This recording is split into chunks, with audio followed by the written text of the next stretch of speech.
Kembali lagi. Saya Ceedoh. Gimana kabar kalian semua, masih pada nganggur? Sama saya juga hihihik. Kali ini kita akan membawakan donghua berjudul Jade Dynasty dirilis pada tahun 2022.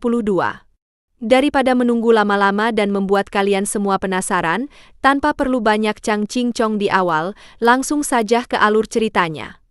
Eits, jangan lupa like, komen, dan subscribe dong, jangan cuma planga-plongo gak jelas. Oke lanjut. Diperlihatkan di sebuah desa kecil, jauh dari hiruk-pikuknya para netizen yang suka komentarin hidup orang lain hihihik. Ada dua orang anak yang sedang gegelutan alias bertarung. Oh iya, bocah yang bernama Zhang Xiaopan adalah pemeran utamanya, agar lebih simpel dan mudah kita sebut saja Xiaopan. Dan yang menjadi lawan Xiaopan bernama Lin Jingyu, hararese ngaran teh. Biar lebih mudah kita panggil saja Ujang, oke. Xiaopan yang masih belum bisa mengalahkan si Ujang, jadi bahan tertawaan teman lainnya. Sampai tiba di mana si Ujang ini dirasuki oleh roh jahat yang hampir membunuh Xiaopan. Tapi entah dari mana tiba-tiba ada seorang kakek tua yang membantunya dari belakang, mengetuk punggung si Ujang 2 kali dan membuatnya sadarkan diri. Kita panggil saja si kakek tua ini dengan sebutan Biksu Tong. Biksu Tong yang melihat ke arah langit yang begitu gelap dan seolah akan terjadinya malapetaka di desa tersebut.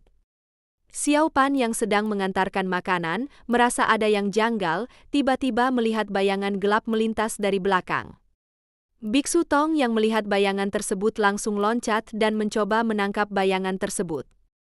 Tapi yang di luar dugaan ternyata, bayangan tersebut telah menculik teman Xiaopan yang bernama si Ujang. Xiaopan yang melihat pertarungan Biksu Tong begitu mengesankan. Kita namai aja si bayan hitam tersebut si Udin ya guys. Pertarungan antara keduanya begitu intens, saling tukar jurus andalan mereka satu persatu, tapi pada akhirnya pertarungan tersebut berakhir imbang. Si Udin memilih pergi dan akan datang lagi mencari Biksu Tong suatu saat nanti. Selesai pertarungan tersebut, Biksu Tong terluka yang cukup parah. Biksu Tong yang sadar tidak akan lama lagi dia akan mati. Biksu Tong yang membantu Xiaopan menyembuhkan lukanya karena terkena imbasnya saat melihat pertarungan tadi.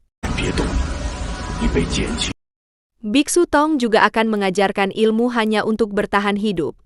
Tapi sebelum mengajarkan ilmu tersebut, Xiaopan harus berjanji terlebih dahulu.